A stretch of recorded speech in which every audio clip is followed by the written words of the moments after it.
Hello, friends. Today we are back again with a new drama for you, in which the story of a girl will be told. A girl who used to be very weak. But don't worry, because who likes weak stories here?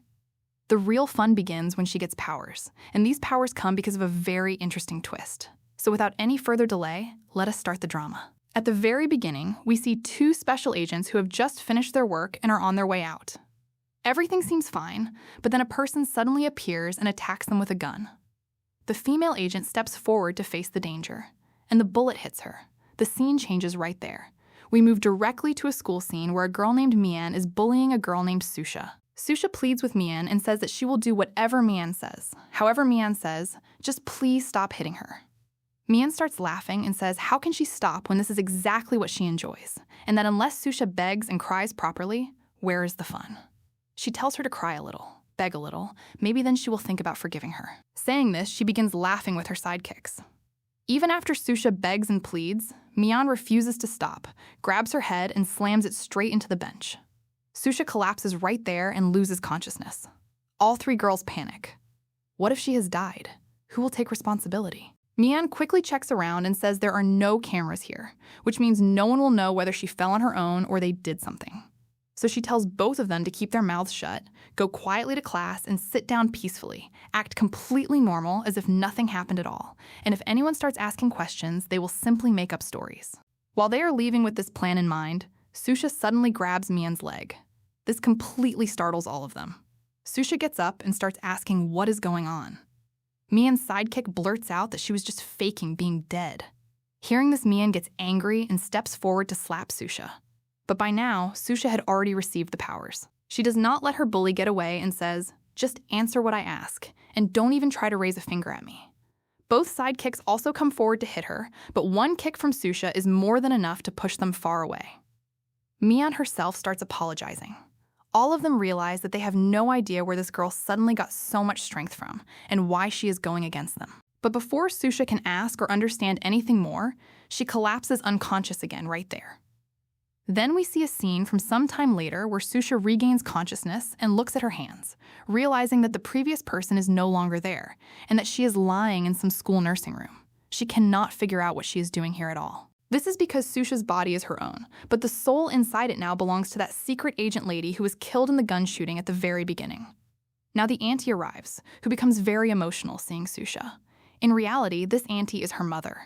And hearing the word mama, Susha becomes very emotional too, because in her real life, she has been an orphan since childhood. When she was 10 years old, she joined martial arts, and from that point on, she kept fighting, after which she became a bodyguard, then an agent, then a top-class agent who is known as #1 in the entire country. She has never once felt a mother's love in her life. But now she is realizing just how lucky this girl is to have a mother who loves her and cares for her this deeply. Just then, the doctor arrives, and the auntie is thanking the doctors for saving her daughter's life. The doctor begins explaining that now the discharge procedures and fees need to be paid. She was herself ready for this, and the auntie was not refusing at all. But when the doctor shows her the slip, she is shocked because the bill amount was quite a lot more than expected. The doctor tries to explain that they saved her daughter's life and that she came around so quickly, so the charges are very normal and need to be paid. The auntie says she had not expected the charges to climb this high. At this point, the nurse starts taunting them, saying that some people dress very nicely, but the moment it comes to paying money, their poverty comes crawling right out. Saying this, she begins humiliating the auntie. Susha does not like this at all and tells the nurse that this is no way to speak to a patient's mother. The nurse is not afraid, because according to her, Susha is just a school-going student, so what can she really do and what harm can she cause? But the nurse still does not stop. And sometime later, we see that Susha has grabbed the nurse with one hand and is holding the doctor with one leg. Even after the mother tells her to stop, she does not let go. She says, "You can ask for your payment, but no one has the right to be disrespectful like this." Just then, Han's friend Min arrives with the money so that they can pay the hospital bill. After the bill is paid, Susha releases both of them. The auntie asks Min what he is doing here, and he explains that Han sent all this money. Han participated in an underground battle competition, which is a fighting competition, and this was his advance payment. They needed it urgently, so Han immediately called him and told him to bring it to them. Susha becomes happy knowing Han is her brother and how hard he is working to save her. This means she needs to do something for her brother Han too. Now, Susha already knows that underground battles are illegal and rich people do all this simply for their own entertainment. She asks Min what this battle is going to be like, and Min tells her it is a boxing match. If Han wins, he will get even more money, but if he loses, he will have to give one of his hands. Hearing this, the auntie nearly faints, and Min quickly holds her up. Susha immediately tells Min to stay with Mom and look after her, saying she will go and rescue Han herself. We then see that match, where Mr. Dong is fighting with Han. Han has already been beaten very badly, and it is clear that fighting is not something he knows at all. Yet he is doing everything for money so he can pay his sister's hospital bills. Everyone in the crowd is cheering only for Dong because everybody knows that whoever has ever come to this battleground has gone back having lost their hand. Dong had also asked Han to surrender, but Han held his position till the end. However, in the end, he has to give up because by now he has taken so many hits that his own body is no longer able to keep going. But just at that moment, Susha makes her entry. Dong sees her and says, "What are you doing here? Looks like you came to save your dear little brother." Susha says she has come to fight him and he must let her brother go. Dong starts laughing and says it looks like the love between brother and sister is something extraordinary since both have come here to get beaten up together. The girl with him is also making fun of Susha. Dong says, "A bet is a bet and he will definitely be taking this hand." Susha says since it is a bet she agrees, she will fight him and she will win. He asks what she will give if she loses. Before Susha can place a new bet, Han goes and stops her, asking her to please not do this, explaining that Dong had intentionally mixed drugs into his water, which is why he could not fight properly, and that Dong is a champion and they cannot fight him anymore. But Susha tells Han to stay calm and tells Dong that the match will definitely happen. Dong is pleased and says fine, but if she loses, then along with her brother's hand, her hand will also be taken. Susha agrees and the fight begins. Right at the start of the fight, Susha punches him with her hands, and this was something very difficult for Dong to accept because no one had ever reached Dong before and a girl had hit him, so his ego is very badly hurt. At this point, Susha remembers that right now she is in the body of a weak girl who is just a school-going student.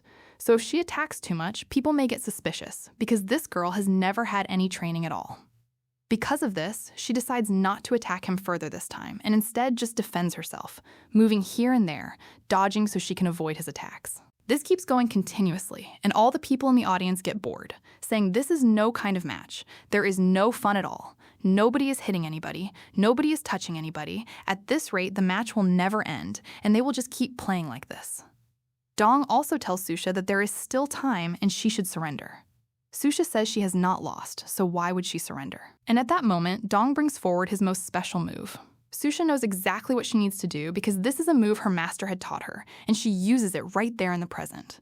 Dong falls flat on his back with his eyes wide open. He tries to get up, but his entire body has become like a statue, and though he manages a slight shake, he cannot get back up. Han is overjoyed, saying, "Look how brilliantly his sister fought." Nobody in the audience can believe that their champion Mr. Dong is lying right there because of just one move and cannot even move now. Susha then taunts Dong, saying, "Why? Now you will admit your defeat, because you have lost, and she is taking her brother with her. The bet ends here." Saying this, she turns to leave, but Dong is filled with tremendous anger inside and wants revenge for this humiliation.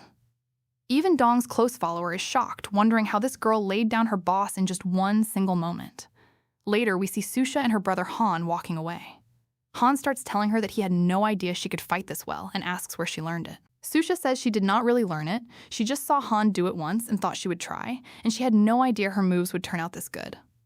And anyway, if they had not put drugs in his water, Han would have certainly won. She now realizes how innocent the entire family is, how kind-hearted they are, and how dangerous the world around them can be, which means protecting them also becomes her responsibility now.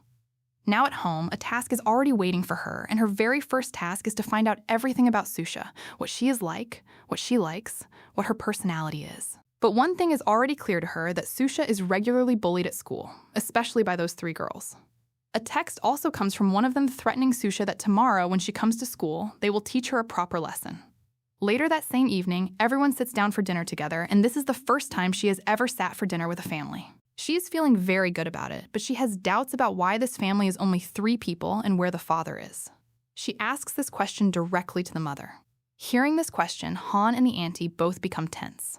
The auntie says, "What kind of question is this?" And Han says it seems like Dong accidentally hit her on the head, asking if she is okay or if they need to take her to hospital. Susha tells him to keep quiet, saying if she had not come that day, he would be eating with his left hand right now. The auntie says Susha is asking unreasonable questions, which is why they are getting suspicious. Susha says Mama, she just wants to know because she cannot remember some things. The auntie then tells her that her father passed away 7 years ago in a car accident, and after learning all of this, Susha had gone into shock at that time, but she did not think that after yesterday's incident she would start forgetting things, and if there is any problem they can go to the hospital for a checkup. Susha says no Mama, there is no need. Just a few things are not coming back to her, but everything else is fine. It is all happening because of the head injury, nothing serious.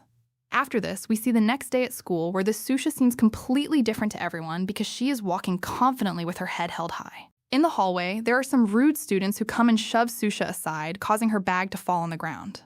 Susha does not let it go and puts her foot out, causing that person to fall on the ground and then start shouting at her and demanding an apology. Susha says the mistake was yours. You came here and pushed me, and this is a school, not a park where you come carrying gadgets. Go pick up my bag and apologize to me. All 3 boys start laughing at Susha and say, go and do your drama at home in front of your mom, not in front of us. Now G starts slowly walking towards Susha. Susha says, if you want a beating, then come forward. Otherwise later, if a tooth gets knocked out, do not go complaining to the teacher. At that moment, G himself picks up the bag and hands it to Susha, and Susha walks away. His friends start teasing G, saying a girl got angry at him and he went all serious. He says no, he actually likes this girl. Her aura and confidence are something else. But is she new to school? His friends tell him no, she has been in school for a long time. He says then how has he never noticed her before? But anyway, whatever it is, he really liked her. And as soon as she enters the classroom, Mian signals her friend who puts her foot out so Susha trips and falls. But Susha kicks the desk from one side and all that girl's stuff along with herself comes crashing to the ground. Seeing all of this makes Mian even angrier, and Susha already knew it was coming because wherever she walks, she stays completely alert about her environment and surroundings because anything can happen at any time. Now the classmates look at Susha and understand that she has completely changed. Some of them already know that she has been different since she returned from the hospital, and more than half of them have also heard that in yesterday's underground battle boxing match, she had defeated Mr. Dong himself. Hearing this, some people start wondering whether Susha has had some mental disturbance, or perhaps some spirit has captured her body because she is just completely transformed. She has become an entirely courageous Susha. Mian was personally going to go up to her and bully her, but by then the homeroom teacher arrives and the class begins. Even in class, Susha is not how she used to be. She confidently answers all of the teacher's questions as well. Seeing all this makes Mian even more furious, and Mian's friend tries to calm her down, saying, look, Mian, don't get too worked up otherwise. Things can get worse. They will handle her in the cafe area where she will be helpless and unable to do anything. So Susha is sitting peacefully eating her food when Mian comes over and starts showing her how they used to bully her before. Susha simply grabs Mian's hand and flips it like an arm wrestle. Mian's phone falls and cracks. Susha just calmly walks away. Mian says she will see how long Susha keeps doing this act. Susha leaves school and she already knows there are 3 routes home. Some have CCTV cameras and some do not. She chooses her route carefully. But there, Mian arrives with her entire gang and a local goon to intimidate Susha. This goon wants Susha to apologize to Mian and also pay for her broken phone. Mian was thinking Susha would surely be scared now, but Susha does not even blink. She tells them she is getting late, going home, move out of the way. She does not want to fight any of you at all. The goon says his name is Wang and that people from the underworld are scared of him, and he wants to see how Susha plans to just walk away. He says children should follow elders' orders, and what Susha did to Mian was wrong. Susha says Mian did wrong to her, so she simply gave it back in return, and she does not think she did anything wrong.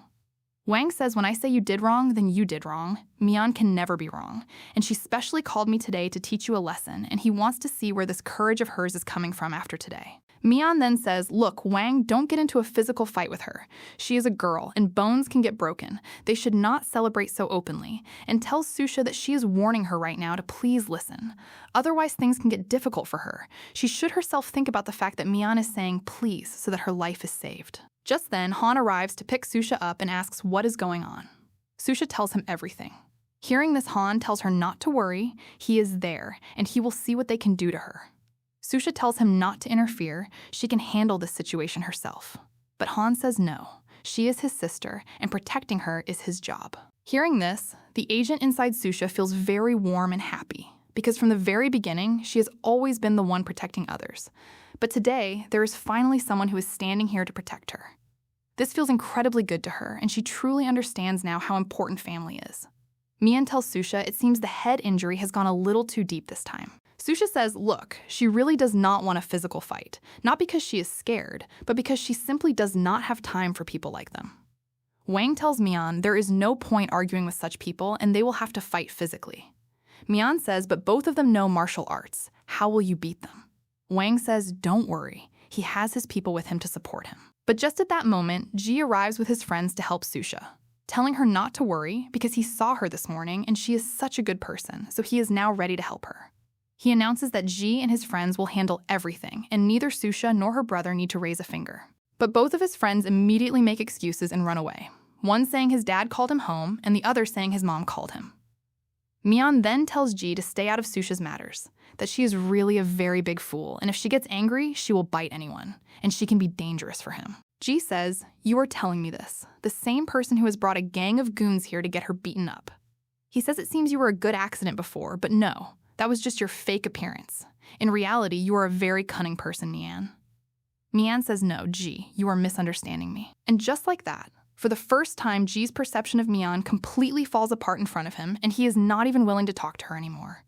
Just then, a luxurious car arrives, and a person steps out who immediately recognizes Susha, telling her exact age, name, illness, even her blood type. Susha thinks to herself that if this person knows even her blood group, then he must have known her before. But Han does not know this person either. Then Ji greets his elder brother Zhao, and we find out that Zhao belongs to the Zan Company, which is one of the highest and most powerful companies around. The moment Mian hears this, she becomes sad because she always thought Ji did not have that much money and kept him as a second or third option. She is now deeply regretting not having made Ji her person from the start. And on top of that, she is also jealous, wondering what business Zhao could possibly have with Susha and why he knows so much about her and even tracked her down here. Wang tries to insist on finishing his business, but Zhao quietly signals his guards and Wang along with his entire group gets knocked out right there. Mian grabs her friends and immediately flees. Ji says to Zhao that he thought he came to pick him up. Zhao says to Ji to sit in the car as he needs to speak with Susha. Ji says, go ahead, talk, don't be shy, I know Susha very well. Susha tells him to stop lying. They have only met twice. Poor Ji has to go sit in the car. Han is also taking precautions and tells Zhao that he is not going anywhere because she is his sister and her safety is his first priority.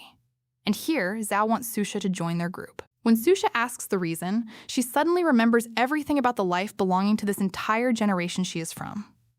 She realizes that Zhao is the exact person who had come looking for her master and had requested her master to hire her so she could protect his father. But she cannot tell him this right now, and cannot ask any reason about it either, because Master was not supposed to talk about these things. Just then, Susha hears all of Mian's conversations. Susha tells Zhao that she will not say yes right now, because there are certain rules and regulations through which they will need to talk. But Han disagrees because Zhao wants Susha to go with them, and Han does not want to risk her security. According to Han, Susha does not know how to fight that well, so she should not interfere in these matters. Susha tells her brother not to worry. She will manage everything, and anyway, she will get protection in case of emergency, and he is always with her. And from there, she leaves with Zhao. As she leaves, Mian comes and says that she ran away, but next time she will not let her go. Han says how useless you are. You are taunting her after she has already left. She would not have seen or heard you. He warns Mian that if she ever tries anything bad with his sister and he finds out, he will make sure she will not be able to show her face in any school after that. Mian is completely speechless at this. Later at home, Z gets a scolding because he came home late, and Han also gets a scolding for leaving his sister alone. Han tries to convince the mother not to worry and that she will reach home safely. He guarantees it. The auntie says he does not understand how much the world has changed, and she is very worried. She starts praying to God that her children reach home safely. And then Susha does arrive, and only then does the auntie feel relief. Susha tells the auntie she needs to have an important conversation and then asks her mother directly, "Am I your biological daughter?" The auntie gets nervous and says yes, but asks why she is asking such a question. Han is asked to answer too. Han says that if Susha is asking this kind of question, it means she must have found out something, so he directly asks her what Zhao said to her at the time. Then Susha tells them that in reality, she is Zhao's younger sister. We are then shown a scene from that time where Zhao had given her DNA test results proving that Susha is actually his biological younger sister. Susha asks how this is even possible. Zhao explains that his father had many enemies, and at the time when Susha's mother had given birth to her, they were hiding in a secret location so that Susha and her mother could both remain safe. But the enemies tracked them down and snatched baby Susha and took her away forever. After Susha disappeared, her mother developed a terminal illness from the grief and passed away. Susha asks how he even knows she is that girl. Zhao explains that the school she attends is owned by their family, and they have been conducting tests regularly all this time, searching in the hope that they would find someone, and finally, after so many years, they have found her. So now he wants her to come into her rightful place and rightful status. Susha says she does not understand. Zhao says it is simple. Unite with the family. Join the family. And anyway, their father has kept real estate in her name along with shares and properties that belong to her by right, and he wants to introduce her to the world and tell everyone that their family also has a younger sister who their father always adored and always will. Hearing all of this, Ji realizes and says, wait, this means the girl he had a crush on is now his younger sister. Zhao says, well, now you know. You would have found out today anyway. But he wants to tell him that Susha is his younger sister, not Ji's. Ji says, okay, I understand. But then it clicks in his head that if Zhao and Ji can be brothers, then why can Susha and Ji not be brother and sister? He says he still does not understand. Susha says it seems he is a complete slow processor. He is not the biological son of this family. That is all there is to it. How much logic or math does one need to apply to understand this? Everyone expects him to be hurt, but Ji is actually happy because this means he can finally leave this house and live his own life. Discover himself, his career, and his future through his own struggles. Zhao says, oh, one day outside alone and the whole world will teach you everything. You will not need all this. But aren't you curious about who your real family is? Ji says yes, of course. If you know, then you can tell me. And then Zhao tells him that Ji is actually the son of Zhao's father's business partner. Due to a lawsuit, both his parents lost their lives in a car accident caused by a truck. Because of this, Ji survived, but his memories failed, and from that time, Zhao's father adopted him. When Zhao tells him all of this, Ji says, so this means Susha is not my real sister, which means I can still continue my crush. Zhao tells him to keep his mouth shut and asks how he has no emotions about his own parents. Susha says, wait a moment, Mr. Zhao. She has not agreed yet that she even wants to enter this family. Zhao says, of course, Susha can take all the time she wants. And anyway, the father's will has her name written in it, so those things will belong to her regardless. The lawyer will also come to her. She can take as much time as she needs and make her decision after thinking it through carefully. Nobody will force her into anything. Now Susha's main task is to find her master so she can meet them and talk. We then come back to the present where the auntie emotionally tells Susha the entire truth, and we go into another flashback. We see Uncle and Auntie taking a walk at night when they notice a basket on a bench with a baby inside, and that baby is Susha. Hearing her cry, they decide to first take her to the police station, but the baby's crying only grows louder. As a mother, the auntie immediately understands the baby is hungry, so they take her home. Later, they find out that this child has no owner at all, and so they adopt Susha. Susha thanks the auntie deeply for taking such good care of her. The auntie says, look, Susha, if you want to move into that house, she will not say no. She will miss her very much, but she also wants Susha to have a bright future. Susha then tells Han that she will need his help in all of this. Han says, of course, just tell her what kind of help she needs, and he is ready to help her in every way. Susha tells him that whenever she is not at home, she wants him to make sure Mom stays healthy, to take care of her and look after her, and that when she comes back, if she finds out Mom lost even a little bit of weight, she will not spare him. Mom's food and medicines must all happen on time. Han says, of course he can do this much for her. And Susha asks the auntie to have dinner together, so that at least one last time she can eat food made by her mother's hands. We then see the event that has been arranged for Susha. As soon as she arrives, Mian spots her first and immediately comes over saying, what are you doing here? It looks like Mr. Zhao came yesterday to invite you to this event. I must say, and anyway, I am your classmate, so what can you hide from me? Saying this, she offers Susha champagne, but deliberately spills it on her clothes. Susha knows very well she is doing all of this just to make her angry. Mian says sorry. It seems the champagne looked at you and understood you do not even have the status to afford the lowest priced drinks here. Hearing this, Susha takes the wine glass from her hand and pours it not on her dress, but from her face all the way down to her dress. Susha says, oops, sorry. I was just checking whether wine stains last or come out. Some guests start criticizing Susha for being ill-mannered. Susha says, so you are all blind then. When she spilled champagne on me, nobody came forward to say a word, and the moment I stood up for myself, everyone suddenly showed up with manners to talk about. Maybe learn some manners for yourselves before calling others ill-mannered. The guests shut their mouths and walk away quietly. Mian is burning with fury, saying she will definitely teach Susha a lesson. Then the event begins, and Zhao goes up on stage and tells everyone that their family is finally complete again, also sharing the tragic events of around 20 years ago, of how one member of their family had been separated forever, who has now finally come back. He then introduces his younger sister Susha to everyone. Mian's eyes go wide, and she cannot figure out if she is dreaming or if this is all actually happening.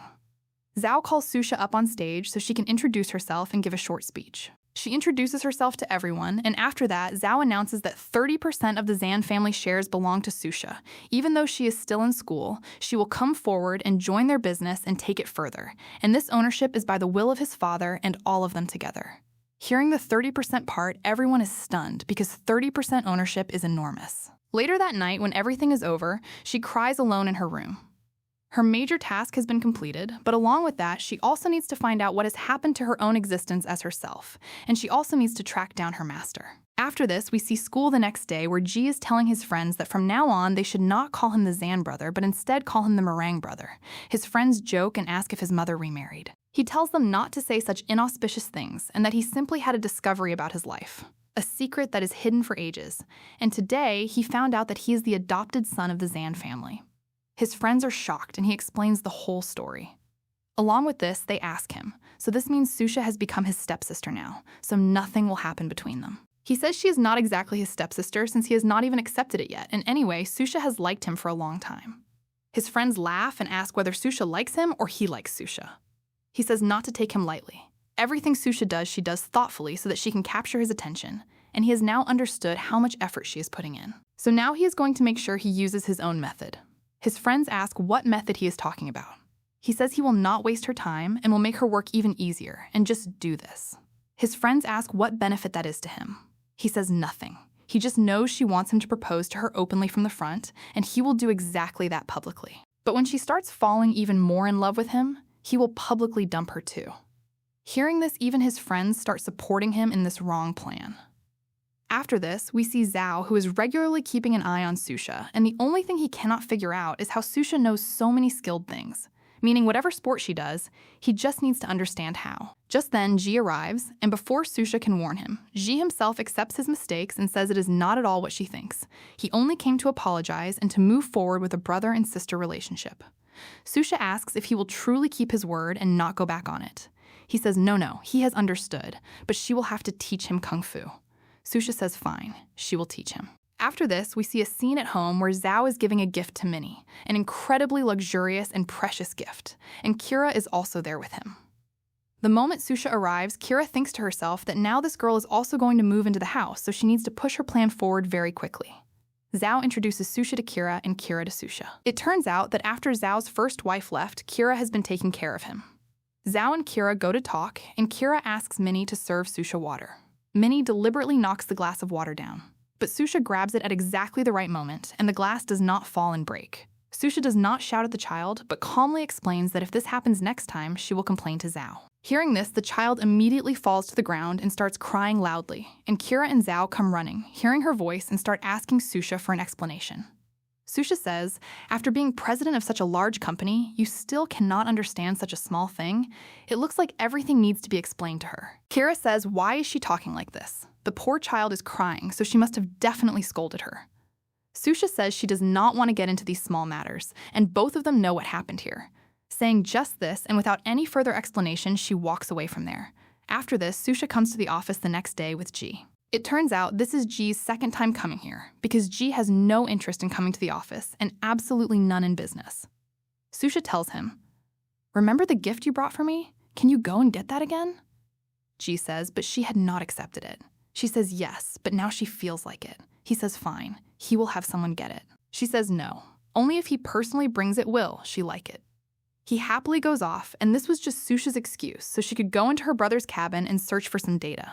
She starts working, and Zhao had been keeping watch over her when Kira arrives and asks Susha what she is doing in this cabin. Susha says, does she need to take Kira's permission or inform her to sit in her own brother's cabin? And just then, a cold war breaks out between the two of them. Ji arrives, and he notices that Susha is not even shouting at Kira, but Kira is the one getting so angry. Kira tells Susha that if she does not know, she wants to simply let her know that her and Zhao's engagement is complete and the wedding will happen very soon. She is less his secretary and more his fiancée, so it would be better if she accepted her as a sister-in-law and addressed her as such. Susha says the wedding is still pending, so why should she accept all these things right now? She asks why Kira is so worried, as if she is the one about to run away. Kira cannot say anything to this. Zhao comes and settles everyone down and clears the misunderstanding. But Kira knows that this Susha is definitely coming in the way of her plan. After this, we see the next day where Mian is still exactly the same, and this time has found a new target, an innocent and helpless new girl who she absolutely does not spare. Later, Susha meets Han and is very happy seeing him. Susha promises that she will definitely come home to meet Mom too, just once a few things get resolved. Han says no problem. They will always wait for her, and whenever she wants, she can come. The doors of their home are always open for her. Later, Susha meets a classmate who she finds out is being bullied by some goons, being harassed, having his pocket money taken and given to someone else. Susha promises she can definitely help with this matter, but in return, that person will also have to do something for Susha. Susha helps him out, and in return, he gives her a pen drive in the library, which Susha's friend now has to crack so that Susha can get access to all the data. Then we see the girl that Mian was bullying who comes to Susha and shares everything. Susha says she cannot fight for her. The girl says she is not asking her to fight. She wants Susha to teach her directly so she can become like her. Susha then motivates her very well, and from a distance, Mian watches all of this and is furious. The moment she sees that poor girl alone, Mian pounces on her, bullying her and scaring her. But at the right moment, Ji arrives and saves that student. Later, the moment Susha finds out that her friend is cracking it, she calls Ji to come and talk.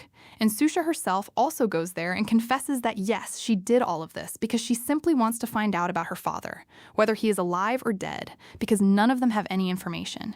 It is as if he has simply disappeared. Zhao says then, why did she need to copy those things? Susha says, according to him, she is in school and he would want to keep her away from all of this. So she wants to do something for her own father too. She is also curious about his life, and she will definitely continue doing this. Later, Susha goes to her adoptive home to meet her stepmother and brother. The auntie is very happy seeing Susha and asks her many questions, in a way that does not hurt Susha's heart at all, and everyone treats her properly. Then we see Zhao later that night, who has had a bit too much to drink, and is asking Kira for her phone to check it. Kira understands that Zhao has started having doubts about her. She confidently hands over her phone because she knows the phone is the one medium through which everyone could find out the truth about her, which is why she had kept all information clean and clear on it. Zhao realizes he suspected Kira without reason and that he should not overthink and doubt Kira like this. Friends, the next day at the breakfast table, it comes out that just as Kira has a daughter, similarly Zhao also has a daughter, and Susha treats her very well and with great gentleness because she knows how delicate, innocent, and precious this little girl is. But she also knows Kira's daughter will probably have become just like her due to Kira's behavior and parenting style. And at the breakfast table, a cold war breaks out between them where Susha eventually leaves from there. Now there is only one thing Kira needs to do, and that is to hold the wedding as quickly as possible so she can enter this house through marriage and make her plan easier. But after this, we see that Susha has already planted a tracking device on Kira's phone, and through earphones, she is able to listen to all of Kira's conversations. So throughout the entire day, she hears everything. Then that day arrives when Zhao announces in front of everyone the wedding date for himself and Kira. Everyone congratulates them. But just at that moment, Uncle arrives, and everyone is shocked seeing him. It turns out Susha and Ji had brought him back, and Kira also pretends to be very happy. Susha tells her how long will she keep lying? Just tell them the truth now, or she will tell them herself because who knows, Kira might mess up the details of the story. And then everyone finds out how, from the very beginning, Kira wanted to marry Zhao only for his assets. And because of this, the day she found out Uncle was going on a trip to Africa, she switched the flight ticket timings so Zhao was told one timing and Uncle was told a different one. The flight Uncle boards is a completely different flight going to a different country, and at that time, a kidnapping had been arranged for him by Kira's hands. Kira did all of this because from the beginning, Uncle was against Kira and could see through her character very clearly. We are then shown a flashback of how they rescued their father. Friends, finally Kira's truth comes out in front of everyone, and she is thrown out of the family. Kira tries very hard to sway Zhao, but Zhao has full trust in his family that they cannot lie. And then one more time, this entire family is reunited. Now Susha has an upcoming competition in which she participates. And when her father watches her fight like this, he is completely furious and stunned because he never expected such perfect high-class fighting from Susha at all. Now, even he has become very curious about how Susha knows all of this, and this competition is the final ending of this drama, after which the family is now reunited and they will continue their life ahead just like this.